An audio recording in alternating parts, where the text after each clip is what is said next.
O 900 plus na po ang kinita ko ngayon. Maaga pa ho, baka sakaling nakakuha pa ka na hanggang 2 booking pa.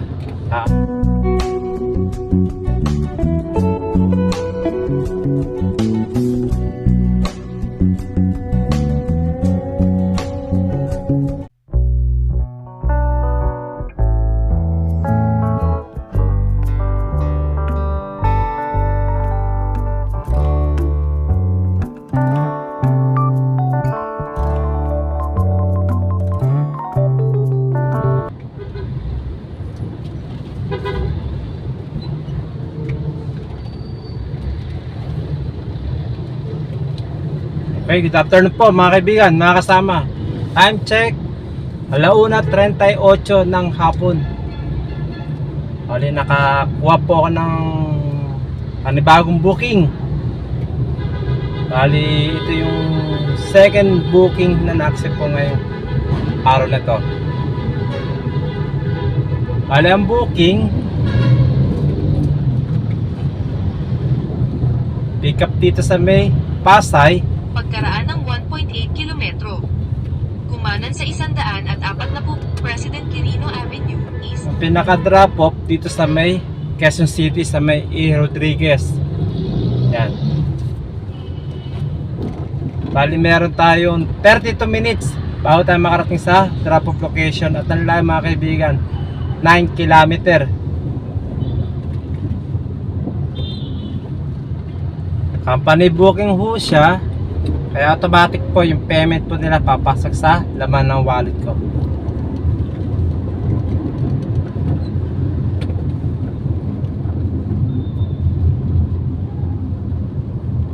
At syempre, yung payment po ni customer sa akin, yan, ang ibabayad po nila sa akin 391 pesos po.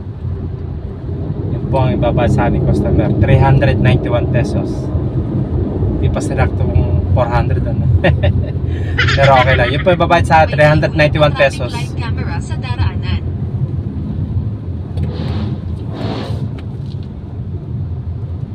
Yung nga sabi ko kanina, second booking na po ito. Pentahin po ninyo kasi first booking ko 572 pesos. Ay 572 ba? Tama ah, 572 pesos. Yan.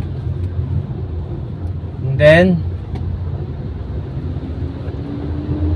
itong booking nitong pangalawa 391. Compute po ninyo.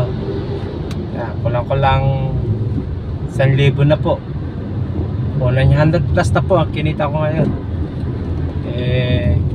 Maaga pa ho, baka sakaling nakakuha pa ka na hanggang 2 booking pa. Aabot ng 15, 16, 17, 18 pa lamang. Ganun po yun. Tansyado ko na po yan.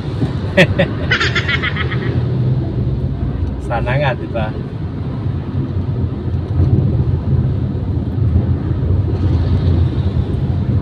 Okay, mga kaibigan, yung item po na na-pick up po, yan, pakikita po sa screen.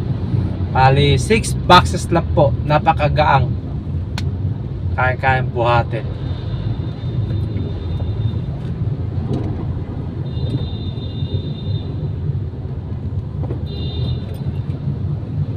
Okay, mga kaibigan po natin dyan, mga kasama, mga kapwa ko driver, lalong-lalo na po sa Transportify. Lagi po tayo mag-iingat sa ating mga biyahe.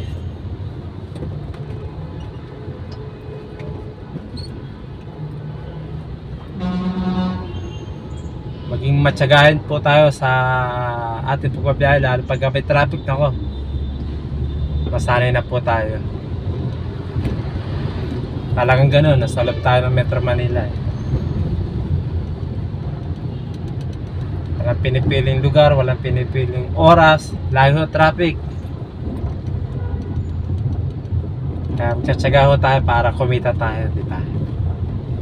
May kasabihan nga, kapag may tsaga, may nilaga. O, pag di ka nagtsaga, katwira mo lagi traffic, wala, nga. Wala kikitaan kahit pa paano. Dapat po.